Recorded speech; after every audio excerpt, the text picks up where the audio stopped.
حي على الفلاح.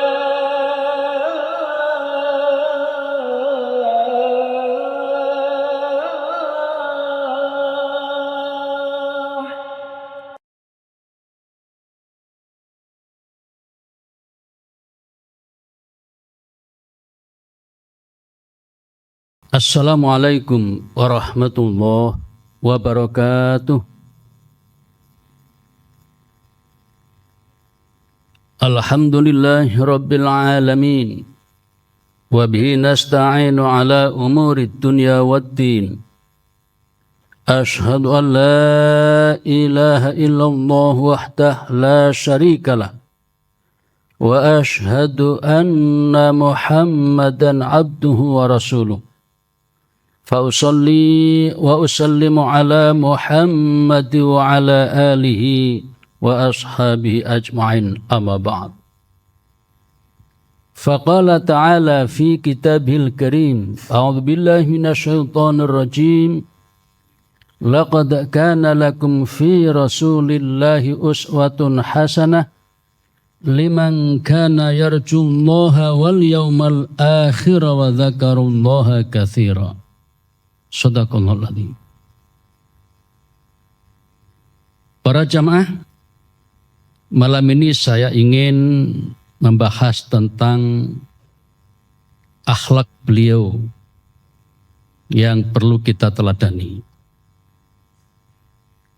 Di antara sekian banyak akhlak beliau yang utama yang bisa kita teladani, untuk malam ini kita bahas dua hal. Yang pertama tentang kelembutan, kesabaran, ketabahan beliau. Dan yang kedua, ketegasan beliau. Jadi suatu saat tampaklah pada pribadi beliau ini orangnya lembut, sabar, tapi pada kesempatan lain tampak tegasnya bukan main. Ya. Nah, para jamaah,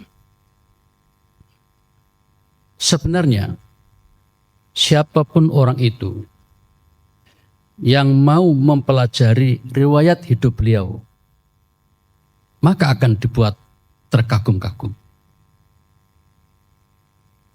Siapapun orang itu, apakah muslim ataupun non-muslim. Ketika orang itu hatinya jernih, pikirannya sehat, kemudian membaca sejarah hidup beliau, maka akan dibuat terkagum-kagum. Salah satu contoh adalah seorang ilmuwan dari Amerika Serikat. Orang itu bernama Michael H. Hart. Beliau adalah seorang profesor di bidang astronomi, fisika, dan sejarah sains. Beliau pernah tertarik tentang tokoh-tokoh dunia yang paling berpengaruh dalam sejarah. Jadi beliau dari masa ke masa berusaha untuk melacak, meneliti siapa di antara manusia-manusia yang paling berpengaruh dalam sejarah di dunia ini. Orang ini dengan ketekunannya akhirnya berhasil membuat 100 orang untuk di-ranking. Dan setelah berhasil dibukukan, dan buku itu kemudian terbit pada tahun 1978. Saya masih SMP ini. Ya. Jadi pada saat itu buku ini cukup membuat banyak orang tertarik dan penasaran. Karena orang ini, Michael H. Hart ini orang Katolik. Dan dari 100 tokoh itu, setelah dicermati satu demi satu, maka Michael H. Hart jatuh pilihannya pada sosok yang namanya Muhammad, Nabi dan Rasul kita itu. Padahal dia orang Katolik. Mengapa begitu tadi? Karena beliau membaca sejarah hidup beliau. Sehingga terkagum-kagum dan kemudian menempatkan sosok Nabi Muhammad SAW itu pada ranking yang pertama. Nah, ketika orang bertanya, kenapa? Apa alasannya? Apa alasannya kok bisa, kok berani, kok berkenan menempatkan sosok yang bukan pujaannya sebenarnya itu? Ya, ditempatkan pada ranking nomor 1. Ini alasannya. Pada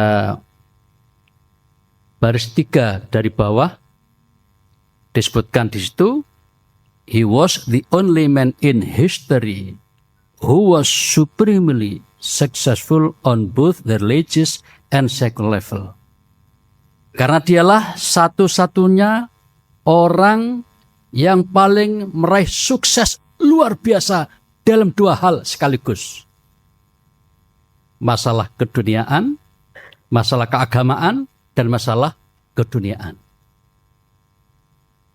Dia menganggap tokoh-tokoh yang lain itu sukses hanya masalah keduniaan. Yang lain masalah kerohanian atau spiritual.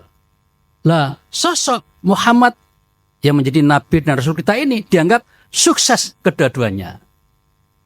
Ya, orang awam mungkin bisa menjawab, makanya kita ini oleh mbah-mbah kita disuruh sering-sering berdoa, Rabbana atina fid dunya hasanah wa fil akhirati hasanah wa qina adzabannar. Jadi Islam memang mementingkan kedua-duanya. Hidup di dunia penting, di akhirat juga penting. Sama pentingnya. Sama-sama harus kita perjuangkan untuk mendapatkan kebahagiaan di keduanya. Itu pengakuan Michael H. Hart. Nah, apa kesuksesan tokoh yang lain? Mari kita lihat. Saya ngambil 5 saja. Ya. Nah, ini. Jadi yang pertama Nabi Muhammad, yang kedua adalah Isaac Newton.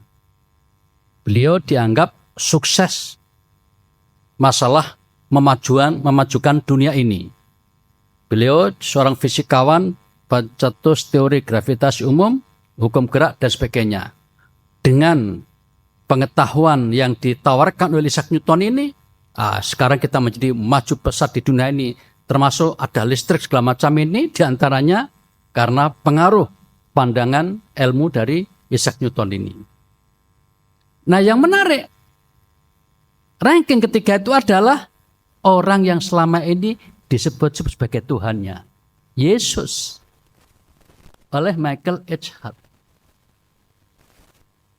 Ya, menurut beliau Yesus ini berpengaruh besar di dunia, tapi lebih ke kerohanian saja. Nah, jadi ke sana arahnya.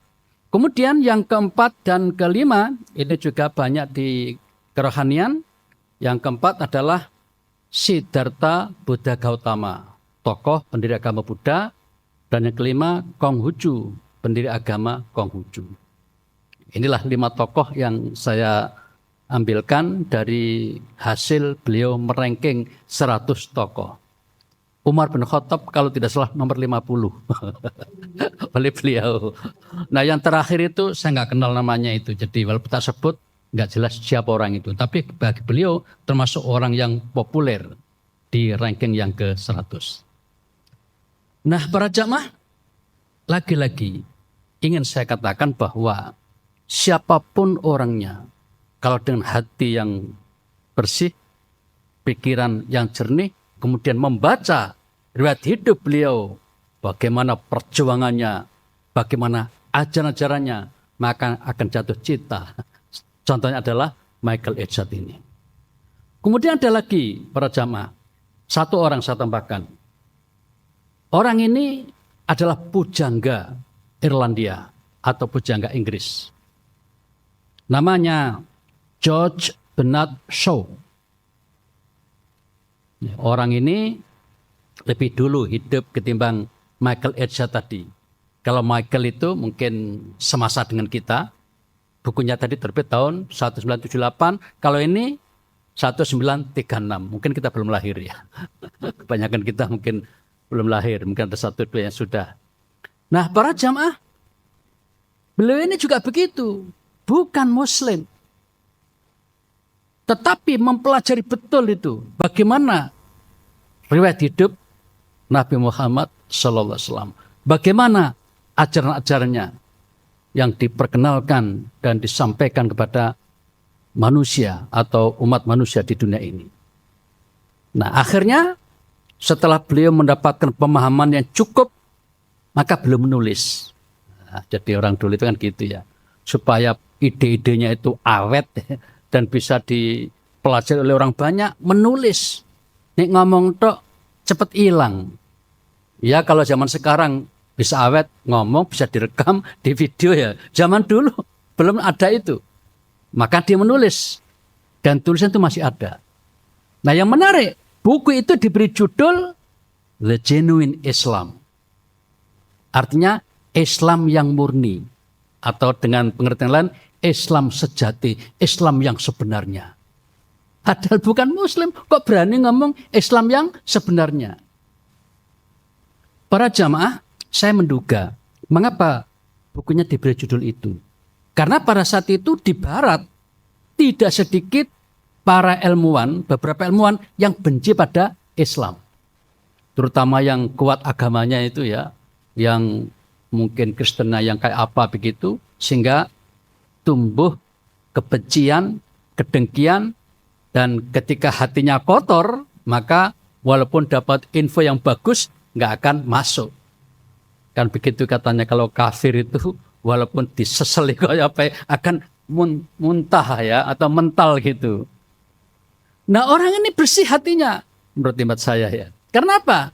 Walaupun bukan Muslim, dia membaca sejarah Nabi juga ajaran-ajaran Islam dipelajari. Tapi ya karena belum dapat hidayah ya. Belum masuk Islam. Nah tulisan dia ini berjudul The Genuine Islam, Islam yang sebenarnya. Dan ungkapan yang paling fantastis dan menurut saya sangat mengagumkan, luar biasa adalah coba dibaca itu pada baris ketiga atas itu. I believe that if men like him were to assume the dictators of the modern world, he would succeed in solving its problems in a way that would bring it much needed peace and happiness. Sederhananya, terjemahnya, aku yakin seandainya ada orang seperti beliau, seperti Nabi Muhammad, sekarang ini diberi kepercayaan untuk memimpin dunia, mungkin PBB gitu ya, maka saya percaya bahwa orang ini akan berhasil mengatasi segala problem yang muncul di dunia ini dan kemudian membawa dunia ini ke arah perdamaian dan kebahagiaan. Luar biasa kan? Apa Yono wong kayak dia itu. Saking kagumnya dia pada sosok Nabi Muhammad itu yang sempurna, kira-kira begitu. Dalam kajian Islam, Nabi disebut al-insan al-kamil, manusia yang paripurna. Nah, jadi andai kan betul ada manusia seperti beliau di dunia sekarang ini, lalu memimpin dunia ini, kata beliau, saya percaya orang ini akan berhasil mengelola dunia ini, menyelesaikan problem yang muncul, dan kemudian dibawa ke arah perdamaian dan kebahagiaan. Itu ditulis dalam bukunya berjudul The Genuine Islam. Ini adalah George Bernard Shaw. Katanya sih kelahiran Irlandia, tapi sempat populer di Inggris sehingga kadang disebut pujangga Irlandia, kadang disebut pujangga Inggris. Ini sosok beliau ini. Nah, para jamaah di dunia Islam, macam-macam cara orang untuk menggambarkan cintanya kepada Nabi Muhammad SAW itu. Ya, ada yang kemudian mengadakan peringatan Maulid Nabi. Nah, rupanya para jamaah, setelah saya mencoba melacak sejarah ya. Jadi kalau zaman Nabi belum ada. Zaman sahabat belum ada. Zaman tabi'in juga belum ada yang namanya peringatan Maulid Nabi itu. Jadi pertama sekali ini catatan sejarah ya, mengatakan bahwa peringatan Maulid Nabi itu awalnya dilaksanakan kira-kira abad ke-10 Masehi. Jadi sekitar 300 tahun setelah Nabi. Nabi kan hidup di abad ke-7. Ya. Beliau lahir 571, meninggal 630-an. Jadi apa artinya? Beliau ini hidup di abad ke-7 Masehi. Nah, pada abad ke-10 baru ada sebagian orang, enggak semuanya, sebagian orang Islam memperingati kelahiran beliau. Dan orang ini adalah orang-orang Syiah yang tinggal di Mesir. Dan saat itu Syiah berhasil mendirikan sebuah dinasti negara yang namanya dinasti Fatimiyah.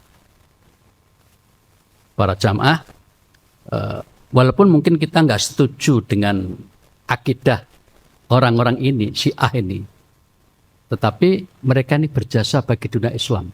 Apa itu? Mendirikan perguruan tinggi namanya Al-Azhar. Sampai sekarang itu adalah orang Syiah yang mendirikan. Tapi kemudian ya fahamnya diubah dari faham Syiah menjadi faham Ahlus Sunnah sampai sekarang itu. Nah, ini. Sekitar abad ke-10 Masehi. Tapi yang menarik, saya membaca lagi para jamaah, kalau ada kekeliruan nanti bisa dikoreksi ya. Yang diperingati ternyata tidak hanya Nabi Muhammad. Jadi Maulid Nabi, mungkin diselamati kalau Jawa gitu ya. Kemudian putrinya Fatimah binti Nabi Muhammad juga diperingati kelahirannya. Lalu cucunya Hasan Husain juga diperingati kelahiran mereka. Dan juga bapaknya Hasan Husain yaitu Ali bin Abi Thalib. Mereka memang kebetulan orang-orang yang kelompok Ahlul Bait yang sangat diagung-agungkan oleh kelompok Syiah itu. Nah, jadi ternyata yang diperingati tidak hanya Nabi Muhammad SAW, tapi juga mereka-mereka ini. Nah, kemudian kelompok Ahlus Sunnah masih belum terdengar pada masa itu untuk menyelenggarakan peringatan Maulid Nabi. Baru kira-kira abad ke-12, jadi kira-kira 200 tahun kemudian, di zaman dinasti Ayyubiyah yang didirikan oleh Sultan Salahuddin Al-Ayyubi. Orang ini waktu itu sedang ada dapat perang dan perang salib, tentara salib, orang-orang Kristen. Nah, pada saat itu Salahuddin Al-Ayyubi atau pemimpin perang pada masa itu melihat ada gejala penurunan semangat di kalangan tentara Islam atau pasukan Islam. Maka berpikir bagaimana cara membangkitkan semangat mereka itu. Konon, kemudian ada ide bagaimana kalau diadakan semacam peringatan Maulid Nabi. Maka kemudian diadakan peringatan Maulid Nabi, ya tujuannya ya tidak sampai bikin rame-rame macam-macam itu. Intinya adalah suasana di bulan Rabiul Awal itu dijadikan momentum penting untuk lebih banyak memperkenalkan sosok Nabi Muhammad Sallallahu Alaihi Wasallam, dibacakan di mana-mana riwayat hidup beliau, diperkenalkan di mana-mana ajaran-ajaran beliau, sehingga sosok Nabi Muhammad semakin dikenal, ajaran-ajarannya juga semakin diketahui oleh masyarakat Muslim. Dan saat itu, menurut catatan mereka ini, menganggap bahwa itu berpengaruh kepada semangat pasukan Islam itu, sehingga pada saat itu Salahuddin Al-Ayyubi dan tentaranya berhasil mengalahkan tentara salib. Wallahu alam, itu salah satu informasi yang bisa kita lacak. Itu abad ke-12 Masehi. Perlu kita ketahui bahwa perang salib itu sekitar 200 tahun. Jadi berapa generasi gitu ya. Ini salah satu saja. Salahuddin Al-Ayyubi sebelumnya ada lagi, sesudahnya ada lagi. Nah, kemudian para jamaah, di Indonesia ini mulai kapan? Di Indonesia ini mulai kapan? Lah, konon setelah di wilayah Timur Tengah tadi abad 12, pelan-pelan dibawa ke daerah timur, termasuk ke Indonesia. Nah, di antara pembawanya itu Wali Songo yang kita kenal itu. Di antara pembawanya, selain juga mubalik-mubalik dari Timur Tengah yang ke Indonesia. Nah, yang nyata terdeteksi dalam catatan sejarah di Jawa terutama, maka pertama kali penyelenggaranya adalah Kerajaan Demak. Kerajaan Demak. Jadi sekitar abad 15 Masehi. 10, 12, 15 Masehi.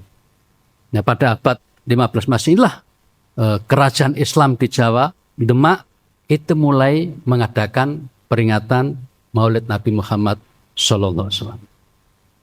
Dan setelah itu terus menerus dari tahun ke tahun, dari abad ke abad, dari tahun ke tahun bahkan sampai sekarang mungkin kita pernah dengar istilah sekaten. Di Jogja ada sekaten, di Solo ada sekaten. Jadi kerajaan Islam yang mewarisi yang sampai sekarang masih ada, tapi fungsinya nggak seberapa, itu ya Jogja sama Solo. Masing-masing mengadakan sekatenan. Di Jogja ada sekatenan, di Solo ada sekatenan. Dan sekatenan itu dikaitkan dengan apa ini? Rabiul Awal, memperingati Maulid Nabi. Nah, para jamaah, setelah itu dari abad ke abad, saya menemukan juga pada abad 20. Sebelum Indonesia ini merdeka, itu kalangan Muhammadiyah rupanya sempat menyelenggarakan atau sambutan terhadap Rabiul Awal itu pada tahun 1921. 1921. Waktu itu Ki Haji Ahmad Dahlan masih hidup. Apalagi Syekh Hasyim Asy'ari masih hidup karena belum nanti wafatnya agak lama.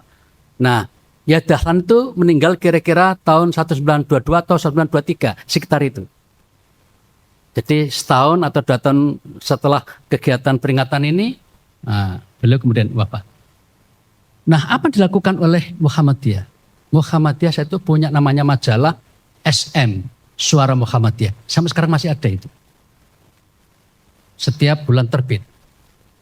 Nah, majalah ini pada bulan Rabiul Awal tahun berapa tadi? 1921 itu menulis cerita panjang lebar tentang sosok Nabi Muhammad SAW.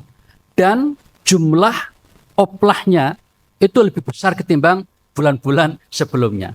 Saat itu disebut 5.000 eksemplar untuk disebar ke seluruh Indonesia. Tujuannya adalah supaya masyarakat muslimin, terutama warga Muhammadiyahnya itu lebih kenal betul siapa sosok Nabi Muhammad SAW. Jadi tahun 21 sudah ada. Nah, sungguh pun demikian para jamaah, rupanya di kalangan kaum muslimin itu macam-macam pemahaman keagamaannya. Jadi ketika kegiatan peringatan sudah mulai bermuncul di mana-mana, muncul pendapat yang mengatakan itu kan bid'ah itu. Jadi seperti sampai sekarang kan ada itu ya. Itu bid'ah itu. Yang mengatakan sunnah, yang mengatakan bahwa itu masalah biasa saja itu. Jadi perdebatan pernah muncul juga sebelum merdeka. Nah, ketika terjadi perdebatan seperti itu, sosok yang namanya Ki Haji Mas Mansur, mungkin pernah dengar, itu kebetulan juga pahlawan nasional. Pernah memimpin Muhammadiyah kira-kira 8 tahun di menjelang kemerdekaan. Itu belum memimpin Muhammadiyah, Ki Haji Mas Mansur. Nah, apa kata beliau? Nah, begitu dia mendengar di masyarakat, termasuk di antara Muhammadiyah, juga di luar Muhammadiyah, ada orang berpendapat, yang satu mengatakan disunahkan, yang satu mengatakan dibid'ahkan, yang satu mengatakan ya tergantung acaranya, kan gitu. Beliau kemudian nulis, kata beliau, kalau dicermati lebih jauh, kata beliau ya pendapat beliau, sebenarnya peringatan Maulid Nabi itu bukan perkara agama. Bukan perkara agama. Karena apa? Tidak ada perintah untuk mengadakan peringatan Maulid. Tapi juga tidak ada larangan.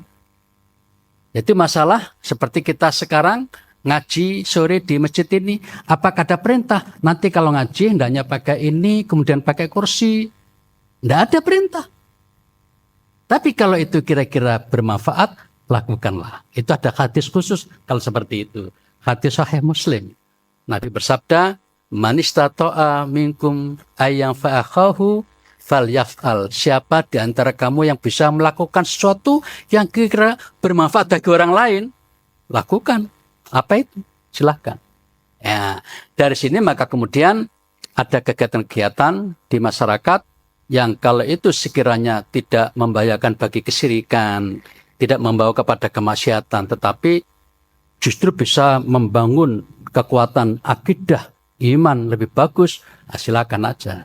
Maka itu tulisan siapa? Kiai Haji Mas Mansur. Akhirnya ya berjalan terus sampai Indonesia merdeka. Dan kabarnya saya membaca para jamaah, pertama kali pemerintah Indonesia ini resmi mengadakan peringatan Maulid Nabi itu pada tahun 1950.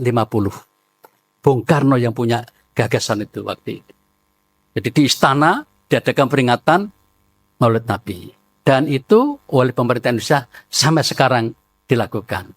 Hanya zaman Pak Jokowi kemarin itu peringatannya tidak melulu di istana, tapi bisa kemana-mana. Karena orang di provinsi A, provinsi B, sehingga beliau ini keliling gitu. Zaman Pak Jokowi saya lihat. Kalau zaman Pak Harto masih sering begitu, seperti zaman Pak Karno. Jadi kalau peringatan Maulid Nabi itu diadakan di istana, kalau peringatan Isra Mi'raj di Masjid Istiqlal. Nah, itu yang saya perhatikan. Nah, para jamaah, kita tetap harus menghormati dua pandangan ini. Pandangan yang pertama adalah pandangan yang mengatakan itu bid'ah, nggak usah dilakukan. Pandangan yang kedua, pandangan yang menganggap itu baik, silakan. Bahkan ada yang lebih ngepeno itu dalam bahasa Jawanya itu, sehingga sampai dengan biaya yang sangat mahal begitu. Dan ada kelompok yang moderat, itu tidak terlalu penting. Jadi kalau dianggap masyarakatnya butuh itu lakukan, kalau tidak silakan. Masjid Al-Falah termasuk yang setahu saya nggak pernah mengadakan peringatan Maulid Nabi. Saya ini pemuda Al-Falah sejak tahun akhir 70. Jadi awal 80 saya remaja Masjid Al-Falah di sini. Dan saya pertama kali diminta ceramah itu ketika saya masih mahasiswa di IAIN Sunampel. Jadi saya remaja saya di masjid ini. Jadi ketemu Pak almarhum Pak Abdul Karim, ketua yayasan pertama, kemudian yang agak lama dengan Pak Samsuri Mertoyoso kan gitu ya, dan seterusnya. Nah, para jamaah, maksud saya begini, kita tidak usah gelisah, tidak usah risau dengan orang mengadakan peringatan atau tidak mengadakan peringatan. Karena memang kalau kita betul-betul belajar tentang Islam itu tidak ada perintah, tapi juga tidak ada larangan. Nah, yang terakhir para jamaah, yang pokok adalah topik kita hari ini, meneladani kelembutan dan kesabaran Nabi, dan nanti yang kedua tentang ketegasan. Nah, bagaimana ceritanya? Ini dikisahkan dalam beberapa kitab tarikh Islam, tapi juga di beberapa hadis. Ya. Nah, di antaranya, kalau kitab tarikh itu, Tarikhul Islam, karya Imam Az-Zahabi. Jadi beliau ini seorang sejarawan, juga ahli hadis. Nah, apa kata para ulama mengenai sosok Nabi Muhammad terkait dengan kelembutan dan kesabaran ini? Begini ceritanya. Suatu ketika, Nabi sedang bincang-bincang dengan Ali bin Abi Thalib, menantunya ya. Nah, suatu ketika datang seorang pemuda dari kampung sebelah. Pemuda ini datang lalu mengatakan, "Ya Rasul, tolonglah kami. Karena saat ini warga kami yang baru saja masuk Islam mengalami ujian paceklik. Kesulitan untuk mendapatkan pangan. Tolong sedapat mungkin kami dapat bantuan untuk meringankan beban mereka." Para jamaah, Nabi tanya pada Ali, "Gimana Ali, ada tak perbendaharaan kita mengenai ini?" Waduh, udah menipis, bahkan sudah tidak ada ini. Nah, ketika Nabi dan Ali memperbincangkan seperti itu, termasuk dari orang kampung tadi itu, tiba-tiba datang seseorang, namanya Zaid bin Sa'nah. Zaid bin Sa'nah ini orang kaya, tapi orang Yahudi. Kemudian mendekati Nabi, "Wahai Muhammad," beliau belum beriman ya, "Wahai Muhammad, maukah engkau aku bantu? Aku pinjemi sebanyak 80 miskol emas." 80 miskol emas itu kalau dirupiahkan sekarang, itu sekitar lebih dari 600 juta. setengah M lebih. Saya coba cari-cari di Google itu untuk menghitungnya. Dan Nabi itu setuju waktu itu. Kemudian dibuat perjanjian kapan nanti harus dibayarkan. Maka orang kamu tadi senang, ya, langsung dibawa pulang dan kabarnya ada yang mengatakan dibelikan kurma yang banyak gitu sehingga warga kebagian untuk makan, dan kurma kan salah satu kelebihannya awet, bisa beberapa hari, bisa tahan lama. Nah, kemudian pada suatu saat kira-kira kurang 2 atau 3 hari jatuh tempo di mana Nabi harus bayar. Orang ini, Zaid ini datang menemui Nabi kita. Saat itu Nabi sedang bersama-sama sahabat baru saja melaksanakan sholat jenazah. Jadi masih suasana berduka ya, Nabi dengan sahabat. Nah, walaupun begitu, si namanya Zaid tadi itu nggak mau pertimbangan macam-macam, langsung robos di tengah-tengah sahabat itu, kemudian mendekati Nabi, lalu dipegang bajunya, atau zaman sekarang itu kerah lehernya, lalu ditarik-tarik sambil dikata-katain, Muhammad, kapan kau bayar utangmu? Cepat. Kira-kira begitulah. Disentak-sentak, dikerasi, maka para sahabat umumnya marah. Apalagi Umar bin Khattab. Umar bin Khattab saat itu kemudian melepas pedangnya itu. Wes. Jadi udah kira-kira kelihatan oleh banyak orang. Tapi beliau nggak mau bergerak sendiri. Izin pada Nabi. Ya Rasul, izinkan saya untuk menggal leher orang ini. Kurang ajar. Kan beriksa kasar pada Nabi. Apa kata Nabi? Dengan penuh kelembutan, kesabaran, mengatakan, wahai Umar, jangan lakukan itu. Aku diutus di bumi ini adalah untuk mengajari agar orang itu berakhlak mulia. Jadi kalau panjenengan ingin bantu saya agar bisa segera nyaur hutangnya, silakan sekarang cari dana, himpun dana, cari sana kemari kepada teman-teman kita.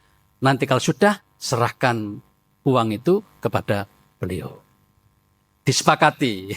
Zaid pulang, Umar pun segera mengkondisikan situasi dan kondisi, lalu mencari dana itu. Dan dalam waktu tidak lama terkumpul jumlah uang sebesar senilai 80 miskol emas tadi. Atau tadi sekitar 600 juta rupiah lebih. Nah, saat itu kemudian Umar lapor, ya Rasul, sudah terkumpul, monggo ini mau dipakai. Apa? Ya sekarang kamu datang ke rumah Zaid. Akhirnya Umar datang ke rumah Zaid. Sampai di rumah Zaid, Umar mengatakan, wahai Tuan Zaid, saya diperintah Rasul untuk menyerahkan ini, untuk bayar hutang ke panjenengan. Dan saya diminta Rasul untuk nambahi 20 takar kurma. Karena aku dipandang telah bersikap kasar ke panjenengan kemarin. Jadi untuk membayar kekasaran itu dibayar dengan 20 takar kurma. Ini perintah Nabi juga. Lah apa kata Zaid bin Sa'nah? Hei Umar, kamu tidak kenal saya ya? Memang kenapa? Ada apa dengan sampean? Saya ini orang yang paling kaya di sini. Saya ini pemimpin agama Yahudi, ulama Yahudi lah gitu. Maka Umar penasaran, lah kalau panjenengan itu orang kaya, kenapa kemarin tuh kok sampai bersikap kasar kepada Nabi kami, seolah-olah butuh uang segera gitu. Lalu Zaid mengatakan, wahai Umar, ketahuilah sebenarnya saya sudah lama penasaran. Penasaran saya itu adalah beberapa sifat Nabi yang akan datang, Nabi terakhir itu begini. Dan saya sudah melihat pada sosok Muhammad itu tampak. Tapi masih ada 2 yang belum aku saksikan. Ada 2 sifat yang belum aku saksikan. Umar tanya, apa 2 sifat itu? Yang pertama, yasbiku khilmuhu jahlahu. Jadi orang ini kesabarannya, ketabahannya itu mendominasi kecerobohan dan kebodohannya. Sehingga tidak tampak orang ceroboh, tidak tampak orang bodoh. Orangnya sangat hati-hati. Dan yang kedua, wala tazidu syiddatul jahli alaihi illa hilman. Orang ini semakin disikapi kasar, justru semakin menunjukkan kelembutannya. Wahai Umar, kemarin itu sengaja saya ingin tahu betul nggak ini Nabi, dan saya menyaksikan betul dia benar-benar seorang Nabi. Akhirnya kemudian mengatakan, wahai Umar, saksikan juga sekarang saya masuk Islam. Saya masuk Islam. Saya percaya Allah sebagai Tuhanku, Islam agamaku, dan Muhammad sebagai Nabi dan Rasulku. Dan saksikan juga seluruh hartaku ini lebih dari 50% akan aku sedekahkan kepada umat Islam. Wah, itu yang luar biasa. Jadi itulah kelembutan yang ada pada diri Nabi Muhammad SAW yang menjadi sifat beliau dan menjadi penyebab orang tadi Yahudi lalu masuk Islam karena melihat kelembutan dan kesabaran beliau ini. Satu lagi, kurang 5 menit kan ya, tentang apa? Ketegasan. Saya cerita singkat saja. Ketegasan Nabi itu seperti apa? Jadi suatu ketika ada orang kampung Mekah, kalau tadi kan Madinah, ini kampung Mekah, ingin menjual seekor unta kepada masyarakat kota Mekah. Tiba-tiba datang Abu Jahal. Hei, bener nggak kamu itu mau menjual untamu? Ya Tuan. Kalau begitu, letakkan di kandang saya punya itu. Abu Jahal kan orang kaya, jadi mungkin sudah banyak unta-unta yang lain. Baik Tuan, saya bawa ke sana. Kemudian diikat, diletakkan. Setelah selesai, lalu mengatakan, wahai Tuan, mana uangnya? Oh, kalau uang gampang, nanti aja itu. Kurang ajar Abu Jahal itu. Jadi saat itu mau menerima untanya, tapi uangnya nanti aja. Akhirnya orang ini nangis. Gimana Tuan, kami ini butuh banget uang itu, kenapa kok nggak segera dibayarkan? Akhirnya tetap aja Abu Jahal mengatakan, gampang itu nanti aja, kamu ini seperti orang apa aja. Lalu tanya pada tetangga kanan kiri gimana cara minta tolong. Akhirnya sampailah pada petunjuk, kalau kamu ingin minta tolong, itu loh besok pagi ada orang yang suka duduk di dekat Ka'bah itu, yang dimaksud adalah Nabi Muhammad SAW. Tapi orang ini belum kenal siapa Nabi Muhammad itu. Baik Tuan, terima kasih. Paginya datang ke dekat Ka'bah itu dan kemudian ketemu Nabi Muhammad lalu menceritakan tentang peristiwa itu. Apa jadinya? Baik, ayo ikut saya ke rumah Abu Jahal. Oh, ini ketegasan beliau datang kepada. Kemudian diketuk pintunya. Hei Abu Jahal, keluar kau. Tidak pernah Nabi ngomong sekeras itu. Saat itu tegas. Hei Abu Jahal, keluar kau. Kasihan sama orang-orang kampung. Sudah menjual, membawa untanya dari kampung ke sini. Katanya sampai beli, kok belum dibayar juga. Tolong segera dibayar. Kata Abu Jahal dalam rumah, sopo wani ngomong keras-keras ini. Dari dalam itu. Nah, karena nggak pernah terjadi ada begitu. Akhirnya, kok seperti suara Muhammad itu. Akhirnya dia keluar, dibukalah pintu. Begitu dibuka, lalu mengatakan, kan Nabi, hei Abu Jahal, benar kan kamu belum bayar? Ayo segera dibayar. Tak berkutik sama sekali Abu Jahal. Lalu masuk ke dalam rumah, mengambilkan uang, lalu menyerahkan. Ini peristiwa yang sangat aneh. Tidak pernah ada seperti itu. Biasanya tuh Abu Jahal suka bantah-bantah, suka bersih tegang, bahkan ya suka bertengkar gitu loh ceritanya. Akhirnya kemudian Nabi berhasil membawa orang tadi dan kemudian mendapatkan pertolongan dari Allah Subhanahu wa Ta'ala intinya, lalu Abu Jahal menyerahkan uangnya. Nah, inilah contoh ketegasan Nabi. Jadi apa artinya? Ketika kita diperlukan tegas, harus tegas. Ketika diperlukan berani, harus berani. Inilah yang bisa kita teladani dari sosok beliau. Terima kasih, waktunya sudah habis. Mari kita akhiri dengan doa kafaratul majelis. Subhanakallahumma bihamdika asyhadu an la ilaha illa anta astaghfiruka wa atubu ilaik. Wassalamualaikum warahmatullahi wabarakatuh.